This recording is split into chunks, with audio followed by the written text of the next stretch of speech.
जय श्री महाकाल आदेश।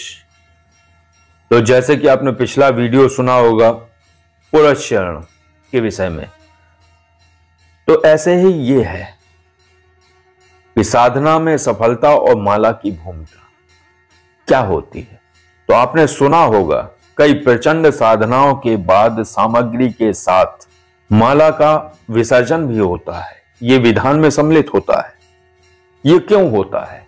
ये इसलिए होता है कि जिस प्रचंड शक्ति की आपने आराधना और साधना की हुई है, तो उस माला से आप किसी अन्य शक्ति का आवाहन या उनका मंत्र जाप ना करें। उसमें ऊर्जा का विलय हो जाता है। दो शक्तियों की ऊर्जा आपस में जुड़ने की संभावना रहती है, और जब ये संभावना रहती है तो जो सिद्धि आप कर रहे हो या जो सिद्धि आप कर चुके हो, तो उसके बाद आप उस माला से अगर अन्य शक्ति की सिद्धि करने का प्रयास करते हैं, तो या तो सिद्धि होगी नहीं, और होगी अगर, तो एक अलग प्रक्रिया घटित होगी, एक अलग परिणाम घटित होगा, और जो कि ठीक नहीं होता है साधक के लिए। और इसका उल्लेख विशेष रूप से किया गया है कि साधना जब आप करते हैं तो कहां कहां चूक होती है और कहां कहां गलतियां होती हैं। कुछ ऐसे सूक्ष्म विधान हैं जो बड़े सहज हैं और कर सकता है साधक, लेकिन उन्हें गुप्त कर दिया गया है, उन्हें छिपा दिया गया है कि हर व्यक्ति के हाथ तलवार ना पहुंचे। तो आज एक ऐसे ही गुप्त सूत्र पर चर्चा करते हैं और उसके विषय में बताते हैं साधनाओं के बाद सिद्धियां क्यों नहीं प्रकट होती हैं और क्यों नहीं घटित होती हैं। तो माला की जो भूमिका है उसके विषय में है कि रुद्रयामल तंत्र और योगिनी हृदयम संहिता में जो उल्लेख है कि किसी भी साधना में हवन विशेष रूप से अनिवार्य। ये तो हम आप सभी जानते हैं और लगभग हर साधक इस क्रिया को पूर्ण करता है, लेकिन साधना संपन्न होने के बाद भी उसे सिद्धि नहीं मिलती। इसका कारण क्या है? इसका कारण है प्रक्रिया पूर्ण नहीं हुई है, कहीं ना कहीं कुछ छूट गया है। तो क्या छूटा है? तो कहां गलती होती है कि हवन पूर्ण होने के बाद उस शक्ति के नाम सभी साधक दशांश हवन करते हैं, दशांश से भी कम करते हैं। एक तो यही गलती है, दूसरी बात दशांश हो भी गया तो फिर इसके बाद आप पूरी आहुति करते हैं। दशांश हवन हो जाने के बाद आप अपने इष्ट देव की आहुति देते हैं, कुल देवता की देते हैं, ग्राम देवता की देते हैं, अग्नि देवता को आहुति देते हैं।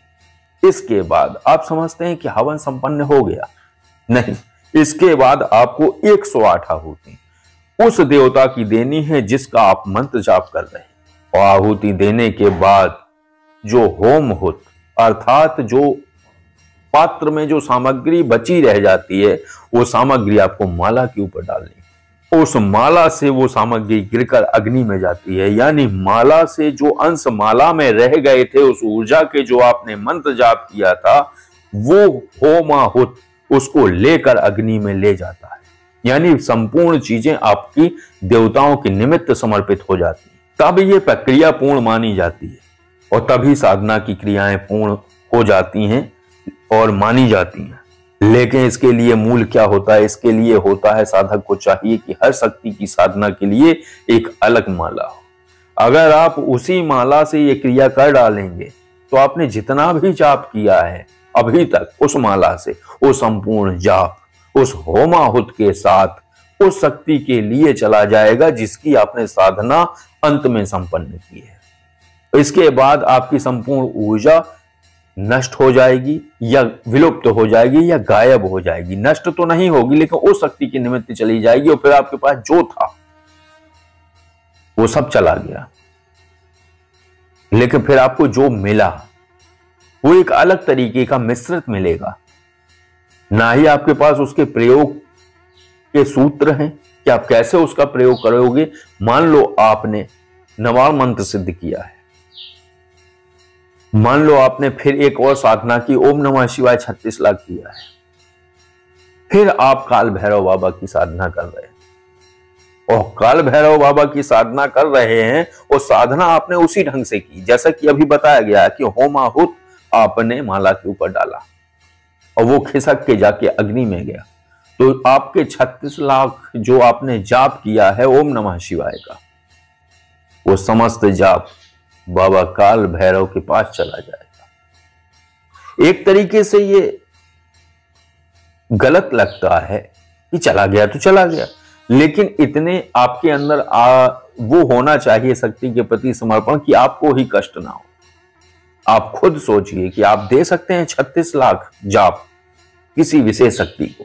अगर आप दे सकते हैं तो कोई बात नहीं, अगर आप नहीं दे सकते हैं तो इसीलिए हर शक्ति की साधना के लिए एक अलग माला होना चाहिए और ज्यादा शक्तियों की साधना भी नहीं करनी चाहिए। ओम नमः शिवाय मंत्र जाप आप जिस माला से करते हैं तो उस माला से करिए।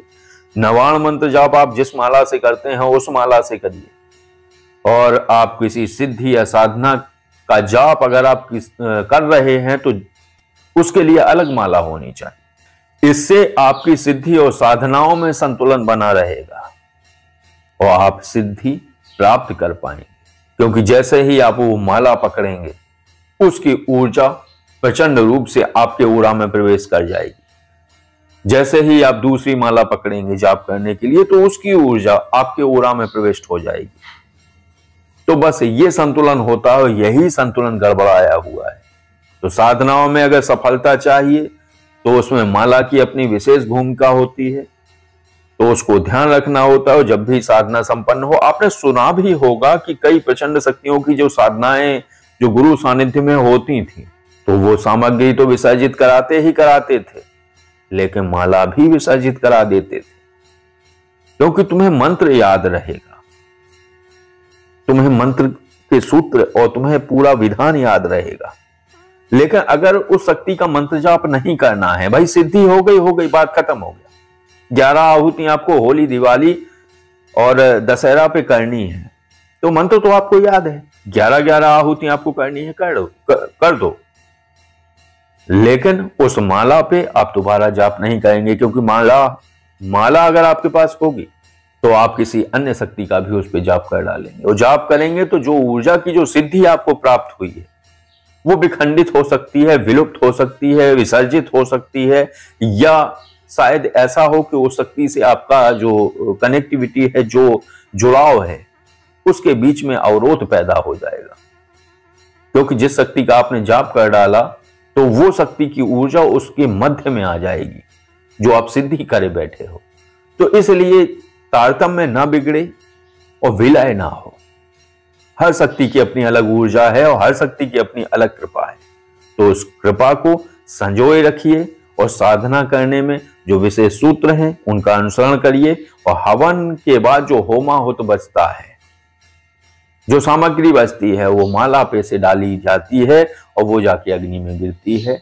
तब ये साधना की पूर्ण तरीके से सिद्धि होती है। और हर शक्ति के लिए अलग माला का प्रयोग करिए, इससे आप आगे बढ़ पाएंगे, अपने जीवन में आध्यात्मिक उन्नति कर पाएंगे और सारी चीजें सही होंगी। विलय जहां हो जाता है वहां खिचड़ी बन जाती है, और खिचड़ी बन जाती है तो आप उसमें फिर खोज नहीं पाते हैं कि दाल कहां गई, चावल कहां गए और सामग्री जो डाली थी वो कहां गई। तो सारा मिश्रण तैयार हो जाता है।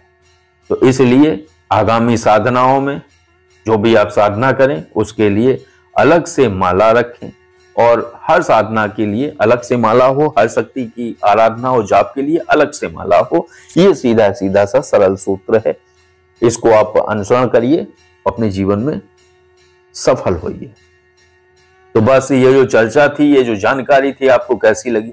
अगर ये जानकारी, ये चर्चा, ये सूत्र अगर आपको अच्छे लगे हो तो वीडियो को लाइक करिए। आदेश। जय श्री महाकाल।